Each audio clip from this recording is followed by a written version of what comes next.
సమస్యలు పరిష్కరించాలన్నా కానీ సాధ్యాసాధ్యాలు అవన్నీ కూడా పరిశీలించి దాని ప్రకారంగా ఇంతకుముందు యాక్షన్ తీసుకుంటూ ఉంటాయి. సో ఇప్పుడు కరెంట్గా మాత్రం హానరబుల్ చీఫ్ మినిస్టర్ గారు ఇందాక స్పీచ్ మీరు చూసినారు. భూభారతి అనేసి కొత్త చట్టం తీసుకొని రావడం జరిగింది. సో ఈ భూభారతి చట్టం కూడా బాబాసాహెబ్ అంబేద్కర్ గారి జయంతి రోజున మనకి హైదరాబాద్లో గౌరవ ముఖ్యమంత్రి గారు ప్రారంభించడం జరిగింది.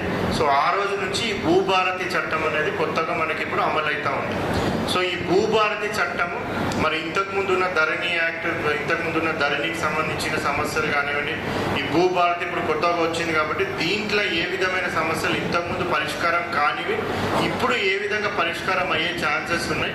సో పాత యాక్ట్కి కొత్త యాక్ట్కి ఏంటి డిఫరెన్సెస్ అనేసి చెప్పడానికి అనేసి ఆనరబుల్ చీఫ్ మినిస్టర్ గారు ప్రతి మండలానికి కూడా కంపల్సరీగా రెవెన్యూ బృందం మొత్తం అక్కడికి వెళ్ళేసి అక్కడ ప్రజలకు కలిసి సో వాళ్ళకి మొత్తం వివరంగా ఈ కొత్త చట్టంలో ఏమేమి కొత్త సూచనలు వచ్చినాయి అవన్నీ కూడా వాళ్ళకి వివరించి చెప్పాలనేసి, తద్వారా మళ్ళీ వాళ్ళు ఊరికి వెళ్ళినప్పుడు ఆ ఊళ్ళో ఉన్న ప్రజలు చాలామంది కూడా ఇంతకుముందు ఇబ్బంది పడిన వాళ్ళు ఉండి ఉండొచ్చు.